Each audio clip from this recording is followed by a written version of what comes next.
नमस्कार, मैं हूं संदीप ग्रोवर और मनी मास्टर की खास श्रृंखला में आपका स्वागत है। आज बात म्यूचुअल फंड की और बात certified financial planner Jitendra Solanki ji के साथ होगी। आज का मनी मास्टर उनके लिए है जिनके लिए म्यूचुअल फंड की दुनिया नई है, जो जानना चाहते हैं म्यूचुअल फंड से जुड़े बुनियादी सवालों के जवाब, जैसे कि आखिर किन निवेशकों के लिए अच्छे हैं म्यूचुअल फंड्स, म्यूचुअल फंड में निवेश की ABCD शुरू कहां से करें, कौन से फंड चुने, कब चुने, कब पोर्टफोलियो का रिव्यू करें, और हाँ, म्यूचुअल फंड में निवेश करने के लिए क्या डीमैट खाता खुलवाना पड़ता है। अब आपके दिमाग में भी घूमने लगे होंगे बहुत सारे सवाल, तो चलिए बांध लीजिए अपनी सीट बेल्ट और शुरू कीजिए मेरे साथ और जितेंद्र सोलंकी जी के साथ म्यूचुअल फंड निवेश की ये खास यात्रा। सबसे पहले आपको हमारे खास मेहमान जितेंद्र सोलंकी जी से मिलवाते हैं। सर, आपका बहुत बहुत स्वागत है हमारे शो पर। नमस्कार। आपको बता दें, जितेंद्र जी एक SEBI registered certified financial planner हैं और पर्सनल फाइनेंस से जुड़ी कुछ किताबें भी लिख चुके हैं। फाइनेंशियल प्लानिंग की दुनिया में ये 1 दशक से ज़्यादा का अनुभव रखते हैं। तो आइए जितेंद्र जी के इस लंबे अनुभव का हम भी फायदा उठाते हैं और उनसे आज म्यूचुअल फंड्स की दुनिया के गुर सीखते हैं। जितेंद्र सर, मेरा पहला सवाल आपसे यही है कि एक केस स्टडी से इनफैक्ट हम शुरुआत करते हैं, एक एग्जांपल लेकर, कि अगर कोई एक 25 साल का अनमैरिड व्यक्ति म्यूचुअल फंड में निवेश की शुरुआत करना चाहता है, तो निवेश शुरू करने से पहले ऐसे कौन से बेसिक फर्स्ट फ्यू फैक्ट्स हैं जो उस निवेशक को देखने चाहिए या जिन बातों का उसे ध्यान रखना चाहिए? देखिए, हम उस एज की बात कर रहे हैं जहाँ पे लक्ष्य बहुत कम होता है। ऐसी एक जो एज ग्रुप होता है जहाँ पे कि कोई बड़े लक्ष्य नहीं है, कोई लंबी अवधि का लक्ष्य नहीं है और रिस्क एपेटाइट शायद अच्छा हो सकता है, ज्यादा रिस्क लेने की क्षमता हो सकती है, तो उस तरह का एज ग्रुप है। अब एक 25 साल के व्यक्ति जब निवेश के लिए शुरुआत करता है तो सबसे ज्यादा क्या देखता है कि मुझे कहाँ सबसे ज्यादा अच्छा रिटर्न मिलेगा। तो लेकिन शुरुआत में ही अगर आप रिटर्न पे चले जाएंगे तो वो एक गलत जो है इन्वेस्टिंग हो जाएगा। तो जब एक 25 साल का व्यक्ति, एक युवक जब निवेश के लिए जाता है तो पहली बात लंबी अवधि का सोच के चले। जो भी निवेश कर रहा है वो लंबी अवधि के लिए निवेश हो, और क्योंकि जैसे मैंने कहा रिस्क एपेटाइट लेने की क्षमता अच्छी होती है तो शेयर बाजार से निवेश शुरू कर सकता है और कुछ ऐसे फंड में निवेश कर सकता है जो उसको आगे चल के बेहतर रिटर्न दे सकते हैं। लेकिन मेरी राय में एक 25 साल के व्यक्ति के लिए ये समझना बहुत जरूरी है कि निवेश वो जिस प्रोडक्ट में करेगा उस प्रोडक्ट के फीचर्स क्या है, उसका रिटर्न कैसे बनता है और वो किस तरीके से वर्क करेगा, कैसे बाजार का उतार चढ़ाव होगा। तो मेरी राय में ये समझना बहुत जरूरी है और एक 25 साल का व्यक्ति इतना समय होगा उसके पास कि वो थोड़ा सा पढ़ ले, समझ ले और इन बातों का ज्ञान ले ले कि आखिर ये म्यूचुअल फंड जैसी जो प्रोडक्ट है, जो सिक्योरिटीज है, उसमें निवेश किस तरीके से वर्क करता है। तो ये जो बेसिक प्रिंसिपल है, बेसिक प्रिंसिपल आपको समझदारी से ही आ सकता है जब आप थोड़ा पढ़ते हैं और आपको वो ज्ञान होता है कि आखिर ये निवेश कैसे वर्क करेगा। ठीक है सर, मैंने तो एक हाइपोथेटिकल एक एग्जांपल ले लिया था, एक केस स्टडी के तौर पे आपसे शुरुआत करी थी पूरा ये जो म्यूचुअल फंड है उसके बारे में समझने के लिए। जब आप कह रहे हैं कि कोई 25 साल का व्यक्ति, उसके लिए जो लक्ष्य हैं वो निर्धारित करने थोड़े से मुश्किल होते हैं क्योंकि बहुत दूर की बात होती है, तो पहले तो आप फिर यही समझा दीजिए कि किस तरह के लक्ष्य के लिए जो म्यूचुअल फंड्स हैं वो सही विकल्प माने जाते हैं। देखिए, वैसे तो म्यूचुअल फंड के अंदर हर तरह के लक्ष्य के लिए आप निवेश कर सकते हैं। आप लंबी अवधि के लिए भी कर सकते हैं, छोटी अवधि के लिए भी कर सकते हैं। लेकिन म्यूचुअल फंड अगर हम इसी एज ग्रुप में लेते हैं, 25 साल का व्यक्ति अगर निवेश करता है तो रिटायरमेंट या एक बड़ी लंबी अवधि का जो गोल है उसके लिए वंडर्स की तरह वर्क कर सकता है। यानी कि जहां पे उसके पास 20 या 25 साल का होराइजन है तो उसके लिए बहुत अच्छा वर्क कर सकता है कि वो कम निवेश से, यानी कि कम कंट्रीब्यूशन से बहुत ज्यादा कॉर्पस इकट्ठा कर सकता है। तो जब एक मान लीजिए 25 साल का या 25 में हम 20 साल का निवेश लेते हैं कि 20 साल के लिए वो निवेश करने जा रहा है और 1500-2000 से रुपये मंथली से वो निवेश शुरू करता है, तो शेयर बाजार में अगर निवेश करता है, इक्विटी म्यूचुअल फंड में निवेश करता है तो कंपाउंडिंग इफेक्ट उसको मिलता है और कंपाउंडिंग जो रिटर्न उसको मिलते हैं उससे कम कंट्रीब्यूशन के साथ वो बहुत ज्यादा जो है निवेश कर सकता है।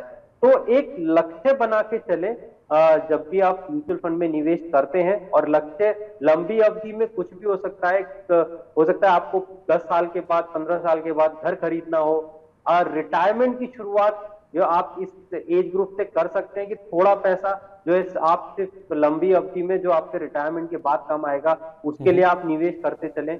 और इसके अलावा और भी जो है लक्ष्य हो सकते हैं, तो लक्ष्य निर्धारित आप कर सकते हैं। इसके अलावा छोटी अवधि के लिए भी किया जा सकता है। आप फिक्स डिपॉजिट में निवेश करते हैं, अगर आप हायर टैक्स स्लैब में आते हैं और आपको जो है थोड़ा सा बेटर रिटर्न चाहिए तो आप डेट म्यूचुअल फंड में निवेश कर सकते हैं और 3 साल के बाद टैक्स एफिशिएंसी जो है उसका जो है लाभ ले सकते हैं, तो आपको बेहतर रिटर्न इसमें मिलेगा। सर, इनफैक्ट आपने एफडीज की बात करी, मेरा अगला सवाल इनफैक्ट आपसे यही था। आपने बोला कि किसी भी तरह के लक्ष्य के लिए आप म्यूचुअल फंड्स में निवेश कर सकते हैं।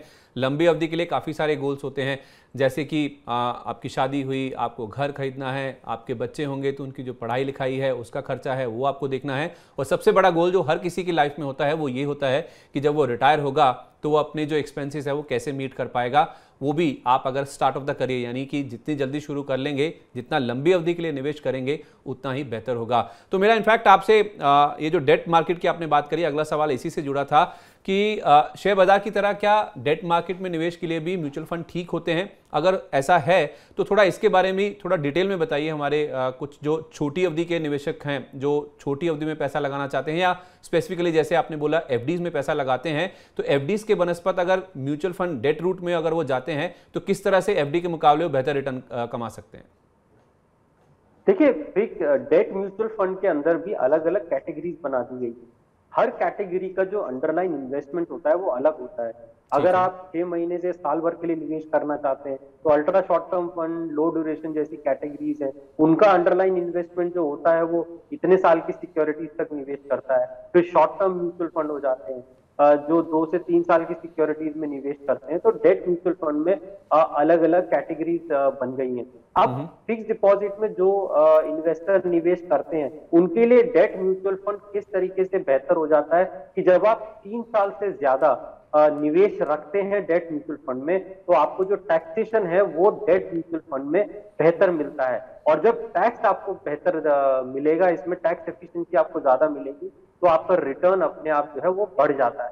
तो फिक्स डिपॉजिट के मुकाबले डेट म्यूचुअल फंड में टैक्स एफिशिएंसी मिलती है। दूसरा, फिक्स डिपॉजिट में एक फिक्स रिटर्न आपको मिल गया, उसमें रिटर्न घटेगा नहीं और बढ़ेगा नहीं। डेट म्यूचुअल फंड में आपका रिटर्न जो है बढ़ भी सकता है। तो इसके कंपैरिजन में आपको रिटर्न ज्यादा कमाने की अपॉर्चुनिटी आपको डेट म्यूचुअल फंड में मिलती है कि जहां एक फिक्स डिपॉजिट में आप निवेश करते हैं वहां अलग अलग कैटेगरीज की डेट म्यूचुअल फंड में निवेश करके आप अपने रिटर्न को बेहतर कर सकते हैं। तो ये ऑप्शन जो है आपको डेट म्यूचुअल फंड में मिलता है एक फिक्स डिपॉजिट के इन्वेस्टर्स को। तो मेरी राय में अगर इस तरीके से यूज किया जाए तो डेट म्यूचुअल फंड एक अच्छा ऑल्टरनेटिव हो सकता है। ओके, तो अगर आप एफडी में अपना पैसा रखते हैं तो जितेंद्र सर हमें बता रहे हैं कि आपका जो रिटर्न है वो कहीं ना कहीं फिक्स हो जाता है, पहले से निर्धारित होता है कि आपको इतना ब्याज मिलेगा, वो बढ़ नहीं सकता है। लेकिन म्यूचुअल फंड्स में खासतौर पे अगर आप डेट रूट को फॉलो करते हैं, उसको अपनाते हैं, तो कई सारी कैटेगरीज होती हैं जिसमें आप निवेश कर सकते हैं। डेट मार्केट्स में अगर आप म्यूचुअल फंड का रास्ता अपनाते हैं तो उसमें आप अपने जो रिटर्न्स हैं उनको इन्हांस कर सकते हैं, उनको बढ़ा सकते हैं। ये विकल्प भी आपके पास मौजूद है अगर आप एफडी के बनस्पत म्यूचुअल फंड का रूट अपनाते हैं। तो सर, ये तो मोटा मोटी बात होगी, हमने पूरा म्यूचुअल फंड्स का जो स्ट्रक्चर है उसमें निवेश के जो तरीके हैं, जो एक लक्ष्य की बात हुई वो भी हमने समझ लिया, शॉर्ट टर्म लॉन्ग टर्म भी समझ लिया। अब थोड़ा प्रैक्टिकलिटी वाले पार्ट पे आते हैं। जब हम सीधे शेयर मार्केट में निवेश करते हैं तो हमें डीमैट अकाउंट की जरूरत पड़ती है। उसी तरह एक कोई जो म्यूचुअल फंड में निवेश की शुरुआत कर रहा है, जिसने कभी आज तक म्यूचुअल फंड में निवेश नहीं किया है, उसमें उसके मन में जो एक बेसिक सवाल होता है वो यही होता है कि क्या शेयर बाजार में जब वो निवेश करता है, जैसे वो डीमैट खुलवाता है, क्या म्यूचुअल फंड में निवेश के लिए भी डीमैट खाते की जरूरत होती है? नहीं, म्यूचुअल फंड में डीमैट खाता मैंडेटरी नहीं होता है। अगर कोई एक निवेशक जिसको कोई जानकारी नहीं है और वो म्यूचुअल फंड में निवेश करना चाहता है तो वो ऑनलाइन अगर जानते हैं तो ऑनलाइन निवेश कर सकते हैं प्लेटफॉर्म के जरिए, वरना आप किसी भी पास के किसी भी बैंक ब्रांच में अगर आप जाएंगे तो आप म्यूचुअल फंड में आसानी से निवेश कर सकते हैं। आप ऑनलाइन भी निवेश कर सकते हैं, आप फिजिकल फॉर्म भर के, जैसे आप बैंक अकाउंट ओपनिंग का फॉर्म भरते हैं इसी तरीके से म्यूचुअल फंड में फिजिकल फॉर्म भर के भी आप निवेश कर सकते हैं। तो निवेश के आपके कई सारे रास्ते उपलब्ध हैं निवेश करने के, जो सरल है, जो आपको अपने घर के पास की कोई भी ब्रांच है उसमें आपको मिल जाएगा। बैंक में मिल जाएगा, पोस्ट ऑफिस में मिल जाएगा, इस तरह से और इंटरमीडियरी हैं उनकी ब्रांचेस में आपको मिल जाएगा और आप आसानी से जो है म्यूचुअल फंड में निवेश कर सकते हैं। डीमैट ऑप्शन भी अवेलेबल है म्यूचुअल फंड में, बट वो वन ऑफ द ऑप्शंस है। ऐसा नहीं है कि डीमैट खाता इसमें आपको जरूरी है। जैसे मैंने कहा, आप फिजिकल भी आप म्यूचुअल फंड में निवेश कर सकते हैं। ठीक है, तो शेयर बाजार में जैसे आप निवेश करते हैं तो आपके लिए डीमैट खाता अनिवार्य होता है, मैंडेटरी होता है। उस प्रकार म्यूचुअल फंड में अगर आप निवेश करना चाहते हैं तो मैंडेटरी नहीं, आपको अनिवार्य नहीं है कि डीमैट खाता होगा तभी आप म्यूचुअल फंड में निवेश कर सकते हैं। और आपके पास ऑफलाइन ऑनलाइन ये दोनों ऑप्शन है कि आप चाहें तो किसी पास में आपके जो कोई ब्रांच है, कोई डिस्ट्रीब्यूटर है, कोई बैंक है, उसमें भी जाके फॉर्म भर के भी, और आप चाहें तो ऑनलाइन भी किसी म्यूचुअल फंड में निवेश कर सकते हैं। तो उस लिहाज से देखा जाए, शेयर बाजार के मुकाबले देखा जाए तो शायद थोड़ा सा ये तरीका आपको आसान नजर आएगा अगर आप म्यूचुअल फंड में निवेश करना चाहते हैं। सर, जब हम म्यूचुअल फंड में निवेश की शुरुआत करते हैं या कोई भी म्यूचुअल फंड चुनते हैं तो किसी भी म्यूचुअल फंड स्कीम में निवेश करने वक्त दो विकल्प होते हैं, एक है ग्रोथ और दूसरा है डिविडेंड ऑप्शन। एक निवेशक इन दोनों में से कौन सा विकल्प चुने, इसका फैसला कैसे किया जा सकता है? देखिए, डिविडेंड ऑप्शन जो होता है वो ज्यादातर अगर देखा जाए तो रेगुलर इनकम फ्लो में अच्छा यूटिलाइज होता है। लेकिन मेरी राय में अगर लंबी अवधि का निवेश है तो आपको हमेशा ग्रोथ ऑप्शन ही बेटर रहेगा, क्योंकि ग्रोथ ऑप्शन में क्या होता है कि आपका जो निवेश है वो निवेश हो रखा है और आपको कंपाउंडिंग, जितना भी आपका निवेश की वैल्यू हो जाती है उस पर आपको कंपाउंडिंग इम्पैक्ट मिलेगा। तो अगर लंबी अवधि का निवेश है तो आप ग्रोथ ऑप्शन में निवेश कीजिए। डिविडेंड ऑप्शन आप वहां सिलेक्ट कर सकते हैं जहां आप कुछ रेगुलर इनकम फ्लो चाहते हैं, वहां पे आप डिविडेंड ऑप्शन को चूज कर सकते हैं। लेकिन निवेशक को ये ध्यान में रखने की जरूरत है कि डिविडेंड ऑप्शन आपकी के प्रॉफिट में से आता है, अलग से डिविडेंड नहीं आता है। तो अगर आपने किसी म्यूचुअल फंड में 10 रुपए निवेश किया है और अगर वो 11 रुपए हो गया है, अगर 0.5 डिविडेंड डिक्लेयर होता है तो आपका जो है निवेश भी 0.5 से कम हो जाएगा। तो जो डिविडेंड है वो आपके प्रॉफिट में से ही डिक्लेयर होता है।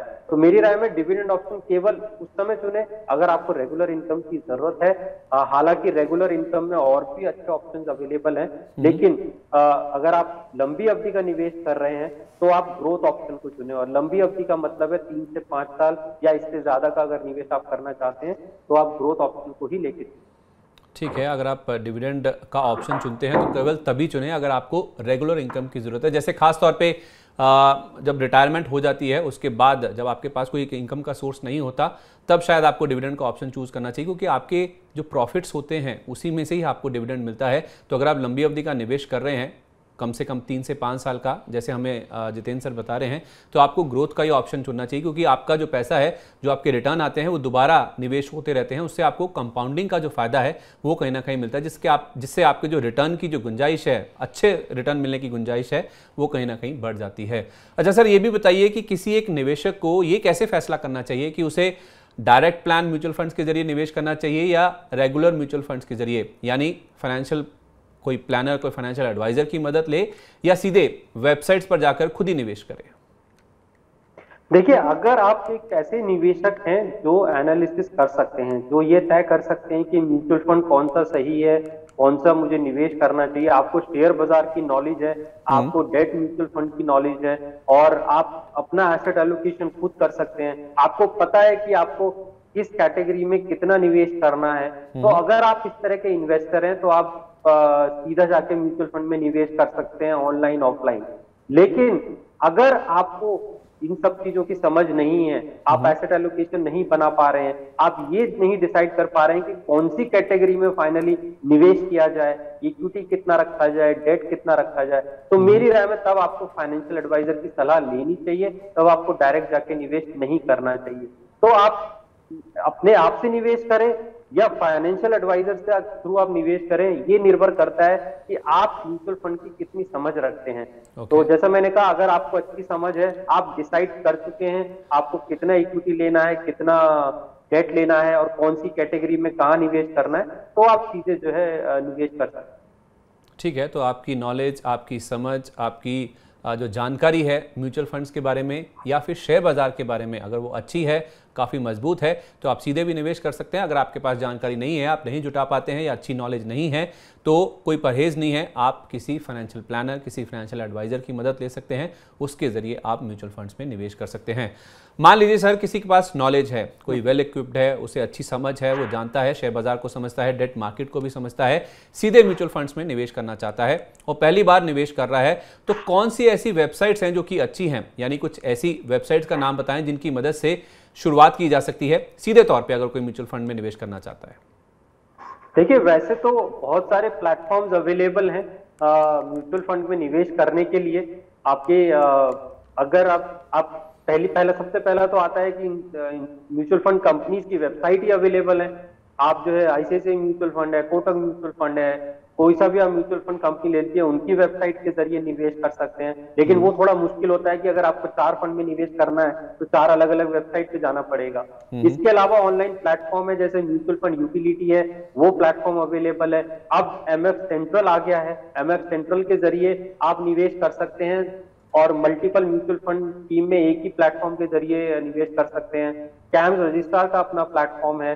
तो इस तरीके से बहुत सारे प्लेटफॉर्म अवेलेबल है जिसपे आप जाके जो है म्यूचुअल फंड में निवेश कर सकते हैं। और जो भी बैंक में खाता रखता है, मेरी राय में बैंक के जरिए भी ये ऑप्शन उपलब्ध है कि आप निवेश कर सकते हैं, अपना ऑनलाइन निवेश कर सकते हैं। तो प्लेटफॉर्म आपको बहुत सारे अवेलेबल हैं जिसके जरिए जो है आप सीधा म्यूचुअल फंड में निवेश कर सकते हैं। ठीक है, तो हमने म्यूचुअल फंड में निवेश की पूरी तैयारी कर ली, कैसे निवेश करना है, लक्ष्य कैसे निर्धारित करना है, ऑप्शंस क्या क्या अवेलेबल है, क्या सीधे निवेश करना चाहिए, किसी एक्सपर्ट की मदद लेके करना चाहिए, ये सब हमने सीख लिया। डीमैट खाते के बारे में भी जान लिया कि क्या ज़रूरी है या नहीं है। अब बात आती है कि जब हम निवेश की शुरुआत करते हैं, जब निवेश करने जा रहे होते हैं, तो एक ऑप्शन जो निवेशकों के सामने आता है सर, वो है सेक्टोरल म्यूचुअल फंड्स का। ये जो सेक्टोरल म्यूचुअल फंड्स होते हैं, ये किन निवेशकों के लिए अच्छे होते हैं, किनको ये वाला जो ऑप्शन है वो ऑप्ट करना चाहिए?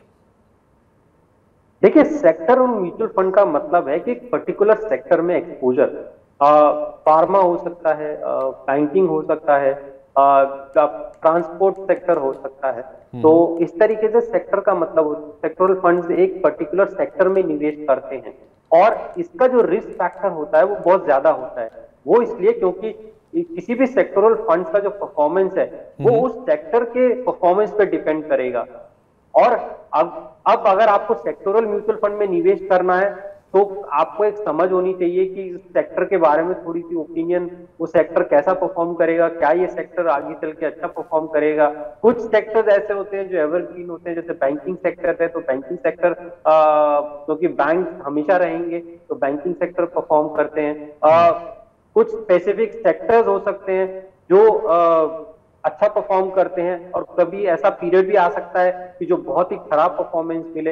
हमने कुछ थीमेटिक में भी देखा था कि इंफ्रास्ट्रक्चर सेक्टर था, इंफ्रास्ट्रक्चर में बहुत खराब परफॉर्मेंस दिया, एक समय आया और फिर अच्छा परफॉर्म कर गए। अब क्योंकि सेक्टोरल फंड में जब आप निवेश करते हो तो आप एक हाई रिस्क पे जा रहे हैं, तो मेरी राय में किसी भी निवेशक के लिए सेक्टोरल फंड उसके पोर्टफोलियो का 5 से 10% का ही हिस्सा होना चाहिए, उससे ज्यादा नहीं होना चाहिए। अगर उससे ज्यादा आप करना चाहते हैं तो आपको अच्छी समझ होनी चाहिए उस सेक्टर के बारे में और उस सेक्टर के बारे में एक अच्छी नॉलेज आप रखें, तभी आप सोच सकते हैं। वरना मेरी राय में 5 से 10% अपने पोर्टफोलियो का हिस्सा सेक्टोरल फंड्स में रखें। और ज्यादातर निवेशक जो खुद से निवेश करते हैं उनके लिए उस सेक्टर को समझना थोड़ा चाहिए कि वो जिस सेक्टर में निवेश कर रहे हैं आखिर इस सेक्टर के क्या प्लस हैं, क्या माइनस हैं और ये कैसा परफॉर्म करेगा आगे। ठीक है, तो किसी आप सेक्टोरल फंड में निवेश करते हैं तो किसी पर्टिकुलर सेक्टर में क्योंकि वो निवेश जाता है तो उस सेक्टर की समझ होना बहुत ज़रूरी है। और उसमें आपका जो टोटल पोर्टफोलियो का साइज़ है, जितना कॉर्पस आप लगा रहे हैं, उसका 5 से 10% से ज़्यादा आपको नहीं निवेश करना चाहिए, ऐसा हमें जितेंद्र सर बता रहे हैं। चलिए सर, निवेश तो हो गया, म्यूचुअल फंड स्कीम्स का चुनाव भी हो गया, वो आपने हमें समझा दिया। पर यह भी बताइए कि म्यूचुअल फंड पोर्टफोलियो का इवैल्यूएशन कैसे किया जाता है, यानी कि पोर्टफोलियो की समीक्षा कैसे करनी चाहिए, म्यूचुअल फंड पोर्टफोलियो का रिव्यू कितने समय के बाद करना चाहिए? देखिए, म्यूचुअल फंड पोर्टफोलियो का रिव्यू पहले तो बहुत फ्रीक्वेंटली नहीं करना चाहिए। आप डेली बेसिस पे देख रहे हैं या आप मंथ ऑन मंथ रिव्यू कर रहे हैं, मेरी राय में वो बहुत ज्यादा हो जाता है। साल में एक बार आप म्यूचुअल फंड पोर्टफोलियो का रिव्यू कर सकते हैं, या कोई ऐसा इवेंट आपकी न्यूज में आता है जिससे कि आपको लगता है कि आपके पास ऐसी स्कीम्स हैं जिसपे इसका असर होगा, आपके पोर्टफोलियो पर असर होगा, उस समय आप ऐसा रिव्यू कर सकते हैं। बट साल में एक बार आपने म्यूचुअल फंड पोर्टफोलियो का रिव्यू कर लिया अपने लक्ष्य को जोड़कर, मेरी राय में वो इनफ है। इससे ज्यादा फ्रीक्वेंसी अपने पोर्टफोलियो को रिव्यू करने की जरूरत मुझे नहीं लगता कि किसी निवेशक को होगी, अनलेस एंड अनटिल जैसा मैंने कहा कोई ऐसा इवेंट आ गया है जिससे जो है पोर्टफोलियो जो है आपका चेंज हो सकता है। ठीक है, तो आप कह रहे हैं कि साल में एक बार आप अपना जो पोर्टफोलियो है उसे रिव्यू कर सकते हैं, उसकी समीक्षा कर सकते हैं। अगर कोई बहुत बड़ा इवेंट आ जाता है तो आप चाहें तो अपने पोर्टफोलियो को साल में चाहें तो 1, 2 या 3 बार भी रिव्यू कर सकते हैं, लेकिन अगर ऐसा कुछ भी नहीं होता है तो साल में एक बार रिव्यू कर लें, वो बहुत होता है अगर आप लंबी अवधि के निवेशक हैं। अच्छा सर, हमने ये तो जान लिया कि किसी भी म्यूचुअल फंड स्कीम में निवेश करने से पहले किन बातों का ध्यान रखना चाहिए, यानी कि हमने म्यूचुअल फंड में निवेश करना तो सीख लिया, पर किसी म्यूचुअल फंड स्कीम को बेचने के लिए क्या इंडिकेशंस या संकेत होते हैं, ये कैसे समझा जाए? यानी कि हमने खरीदना तो सीख लिया, अब बेचना कैसे है, बेचने के क्या इंडिकेशंस होते हैं, वो वाला गुर भी सिखाइए जरा। देखिए, बेचने के भी कुछ पैरामीटर्स आपको पहले से तय करने चाहिए। अब बेचने के 2-3 पैरामीटर्स क्या हो सकते हैं? पहला, वो पर्टिकुलर जो स्कीम है जिसमें आपने निवेश कर रखा है, आप देख रहे हैं कि उसी कैटेगरी की बाकी स्कीम्स तो परफॉर्म कर रही हैं, लेकिन आपकी वाली scheme mutual fund scheme perform नहीं कर रही है। उसके कुछ रीजन हो सकते हैं, आप रीजन का पता लगा के एग्जिट करने का डिसीजन ले सकते हैं कि आपको लगता है कि स्कीम परफॉर्म नहीं करेगी। एक वो एग्जिट करने का पैरामीटर हो सकता है। दूसरा, किसी भी आप म्यूचुअल फंड स्कीम से एग्जिट अगर आप करना चाहते हैं तो जैसा मैंने कहा कि उसके परफॉर्मेंस पे बहुत कुछ डिपेंड करता है।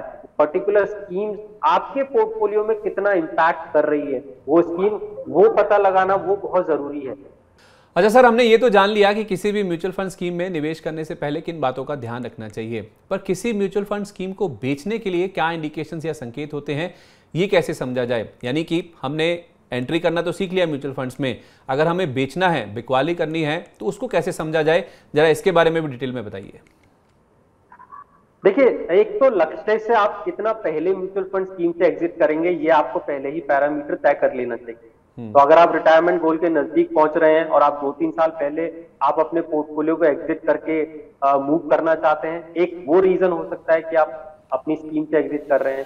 दूसरा, जब आप रिव्यू करते हैं तो आपकी स्कीम का परफॉर्मेंस आपको बताएगा क्या एग्जिट करने का डिसीजन होना चाहिए। अब एग्जिट करने का डिसीजन कैसे लिया जा सकता है? जब आप देखते हैं कि आपकी म्यूचुअल फंड स्कीम परफॉर्म नहीं कर रही है और आप अपनी कैटेगरी से भी एनालाइज करते हैं उसके मुकाबले पे परफॉर्म नहीं कर रही है, तो आप थोड़े समय के लिए उसको जो है अपने पोर्टफोलियो में रखते हैं और मॉनिटरिंग पे डाल देते हैं उस पर्टिकुलर स्कीम को।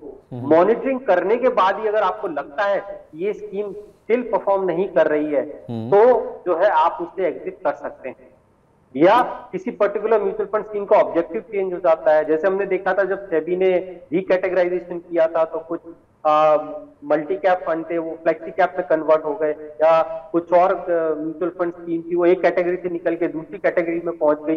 अब उससे आपके पोर्टफोलियो का ऑब्जेक्टिव चेंज हो जाता है, अगर जो नई कैटेगरी बनी है वो आपके पोर्टफोलियो में फिट नहीं आती है, तो ऐसे समय में जो है एग्जिट डिसीजन लिया जा सकता है। लेकिन कोई भी एग्जिट डिसीजन अगर आप परफॉर्मेंस की बेस पे लेते हैं तो जरूरी है कि आप कुछ समय दें उसको, स्कीम को, और देखें, मॉनिटरिंग करें। जब भी आप पहली बार रिव्यू करते हैं और ये देखते हैं कि आपकी स्कीम परफॉर्म नहीं कर रही है तो एक पर्टिकुलर टाइम दें, उसके बाद ही एग्जिट डिसीजन आपको लेना चाहिए अगर वो आपके ऑब्जेक्टिव के अनुरूप स्कीम जो है आपको परफॉर्मेंस नहीं दे रही। ठीक है, तो 2-3 पैरामीटर्स हैं जो कि हमें जितेंद्र सर ने बताए हैं कि जब हमें अपने जो म्यूचुअल फंड स्कीम्स हमने खरीद रखी हैं, अपने पोर्टफोलियो में रखी हैं, उनमें से हम निकल सकते हैं, उनमें बिकवाली कर सकते हैं। एक तो यही है कि अगर आपका गोल अचीव होने के करीब आ गए, मान लीजिए आपने रिटायरमेंट के लिए प्लानिंग करी है, 2-3 साल पहले आप उससे अपना जो पैसा है, चूँकि आप रिस्क अवर्स हो जाएंगे, उस पैसे को कंजर्व करना चाहेंगे, तो पैसा इक्विटी में से निकाल के आप डेट में मूव करना चाहेंगे, एक रीज़न ये हो सकता है। दूसरा ये हो सकता है कि कंपैरेटिव एनालिसिस आप करें कि आपका जो रिटर्न है स्कीम्स का बाकी स्कीम्स के मुकाबले, आपकी पोर्टफोलियो की या तो फिर सेक्टर के मुकाबले कैसे परफॉर्म कर रही हैं, वो एक पैरामीटर हो सकता है। और तीसरा पैरामीटर ये भी बताया गया है कि जिस म्यूचुअल फंड स्कीम में आपने निवेश किया है, अगर उसके ऑब्जेक्टिव में ही बदलाव हो जाता है, जिस गोल के साथ, जिस लक्ष्य के साथ आपने उसमें निवेश किया था, अगर उनके ही लक्ष्यों में, ऑब्जेक्टिव्स में बदलाव आ जाता है, तब भी आप अपनी जो स्कीम्स हैं उसमें से मूव आउट कर सकते हैं। तो ये 3 मोटे मोटे पैरामीटर्स हैं जो कि आपको बताए गए हैं, जिस बेसिस पे आप अपनी स्कीम्स में से एग्जिट कर सकते हैं, उनमें से बिकवाली कर सकते हैं। सर, हमने खरीदना भी सीख लिया आपने, हमें बेचने के पैरामीटर्स भी बता दिए। जब बेचेंगे तो जाहिर सी बात है, कोई भी निवेश है इंडिया में, ज़्यादातर निवेश टैक्स लगता है उनके ऊपर, बता उसमें सरकार आपको टैक्स लिए बिना छोड़ती नहीं है। तो जब टैक्स लगेगा तो उसका जो फिर टैक्स इम्प्लीकेशन है म्यूचुअल फंड्स को बेचने का, जरा उसके बारे में बता दीजिए कि जब हम म्यूचुअल फंड्स बेचेंगे तो टैक्स कैसे लगता है और कितना लगता है। म्यूचुअल फंड में दो तरीके से टैक्स लगता है, एक शॉर्ट टर्म और लॉन्ग टर्म। सबसे पहली बात, म्यूचुअल फंड का जो भी गेन्स होता है, प्रॉफिट होता है, वो कैपिटल गेन्स की कैटेगरी में आता है। और दो तरह के गेन्स होते हैं, शॉर्ट टर्म और long term. Equity mutual fund और डेट म्यूचुअल फंड का जो टैक्सेशन है वो अलग होता है। इक्विटी म्यूचुअल फंड में अगर 1 साल से पहले आपने फंड बेचा है तो उसका जो भी गेन हुआ है वो शॉर्ट टर्म कैपिटल गेन में आएगा, और 1 साल के बाद अगर आप बेचते हैं तो वो long term capital gain count होता है। इक्विटी म्यूचुअल फंड का जो short term capital gain taxation है वो फ्लैट 15% है, यानी कि जितना भी आपको गेन हुआ है उसका 15% आपको शॉर्ट टर्म टैक्स लगेगा। लॉन्ग टर्म जो कैपिटल गेन है, जो 1 साल के बाद आप प्रॉफिट कमाते हैं, उस पे 10% जो है आपको कैपिटल गेन टैक्स लगता है। लेकिन इक्विटी म्यूचुअल फंड में आपको 1 लाख तक का एग्जेम्पशन मिलता है, यानी कि 1 लाख का कैपिटल गेन जो है वो एग्जेम्प्ट होता है टैक्सेबिलिटी के लिए। उसके ऊपर ही जब आपका गेन जाएगा तब आपका वो टैक्सेबल होगा एट द रेट ऑफ 10%। लेकिन यहाँ पे एक बात और कि जो इक्विटी म्यूचुअल फंड में जो लॉन्ग टर्म एग्जेम्पशन है ये, और अगर आपने इंडिविजुअल शेयर्स भी लिए हुए हैं तो सबको काउंट करके पूरा इक्विटी से आपका एग्जेम्पशन के अंडर आता है। ये इक्विटी म्यूचुअल फंड का कैपिटल गेन टैक्सेशन है। डेट म्यूचुअल फंड में जो शॉर्ट टर्म कैपिटल गेन है वो 3 साल से पहले माना जाता है, जो लॉन्ग टर्म कैपिटल गेन है वो 3 साल के बाद माना जाता है। यानी कि अगर आपने 3 साल से पहले डेट म्यूचुअल फंड को सेल किया है तो जो भी कैपिटल गेन है उस पे आपको शॉर्ट टर्म टैक्स लगेगा, और वो शॉर्ट टर्म टैक्स आपकी इनकम के अनुसार लगता है, यानी कि जितना भी गेन हुआ है वो आपकी इनकम में ऐड होता है, और जो भी आपकी टैक्स स्लैब है उसके अकॉर्डिंग शॉर्ट टर्म जो टैक्स लगता है। लॉन्ग टर्म जो कैपिटल गेन टैक्स है डेट म्यूचुअल फंड पे वो 20% रेट है, लेकिन उसके साथ इंडेक्सेशन बेनिफिट आपको मिलता है। तो इस तरीके से इक्विटी म्यूचुअल फंड और डेट म्यूचुअल फंड टैक्सेबल होते हैं। ठीक है, तो आपने हमें 2 बातें मोटा मोटी बताई हैं। वो ये है कि शॉर्ट टर्म और लॉन्ग टर्म, अगर आपका शॉर्ट टर्म का निवेश है तो टैक्स इम्प्लीकेशंस अलग हैं। लॉन्ग टर्म का यानी कि 1 साल से ज़्यादा का निवेश है इक्विटी के मामले में तो आपके टैक्स इम्प्लीकेशंस अलग होंगे। और अगर आपने इक्विटी और डेट दोनों में जो शॉर्ट टर्म और लॉन्ग टर्म की जो परिभाषा है वो भी अलग अलग बताई है। शॉर्ट टर्म इक्विटी के लिए 1 साल है, 1 साल से कम का है, 1 साल के ऊपर इक्विटी में आप लॉन्ग टर्म की कैटेगरी में आ जाते हैं। लेकिन अगर आप डेट म्यूचुअल फंड्स में निवेश करते हैं तो 3 साल तक अगर आप निवेश करते हैं तो वो शॉर्ट टर्म की कैटेगरी में आता है। 3 साल के ऊपर अगर आपका निवेश जाता है तो ही वो लॉन्ग टर्म की कैटेगरी में क्वालिफाई होता है। और टैक्स इंप्लीकेशन, इक्विटी में शॉर्ट टर्म में आपको 15% का टैक्स लगता है, लॉन्गर टर्म में 10% का। और डेट के मामले में अगर आपका शॉर्ट टर्म का निवेश है तो आपका शॉर्ट टर्म में जो टैक्स है आपकी टैक्सेबल इनकम में जुड़ता है, आपके टैक्स स्लैब के हिसाब से आपको टैक्स लगता है। और लॉन्गर टर्म का जो आपका टैक्स है वो आपने बोला सर 20%, राइट? यस, 20%, और उसमें इंडेक्सेशन का फायदा मिलता है। आपने सर ये भी कहा कि इक्विटी के केस में 1 लाख रुपए का 1 लाख तक का आपका जो कैपिटल गेन होता है वो एग्जेम्प्ट होता है म्यूचुअल फंड के रूट से, चाहे आप डायरेक्ट पैसा लगाते हैं तो वो आपको फायदा मिलता है। सर मेरा इसमें एक छोटा सा क्वेश्चन और भी था कि क्या ये 1 लाख का जो बेनिफिट है ये हर साल आपको मिलता है? जी हाँ, हर साल मिलता है आपको। ये 1 लाख का कैपिटल गेन है, हर साल अगर आप सेल आउट कर रहे हैं तो आप ये 1 लाख कैपिटल गेन एक्सटेंशन आपको एवरी ईयर मिलेगा। ठीक है, तो आपको हर साल 1 लाख रुपए तक का, अगर आप इक्विटी म्यूचुअल फंड्स में निवेश करते हैं तो 1 लाख तक का आपका जो कैपिटल गेन होता है, जो आपका मुनाफा बनता है वो टैक्स से एग्जेम्प्ट होता है। उसके ऊपर फिर शॉर्ट टर्म या लॉन्ग टर्म के हिसाब से आपका जो टैक्स की देनदारी है वो आपको कैलकुलेट करनी होगी। सर मैं अपने आखिरी प्लीज एक क्लैरिफिकेशन, ये 1 लाख का जो कैपिटल गेन टैक्स एक्सेम्पशन है ये सिर्फ लॉन्ग टर्म पे अवेलेबल है, शॉर्ट टर्म पे एप्लीकेबल नहीं है। तो सिर्फ लॉन्ग टर्म पे ही आपको ये एक्सेम्पशन मिलेगा।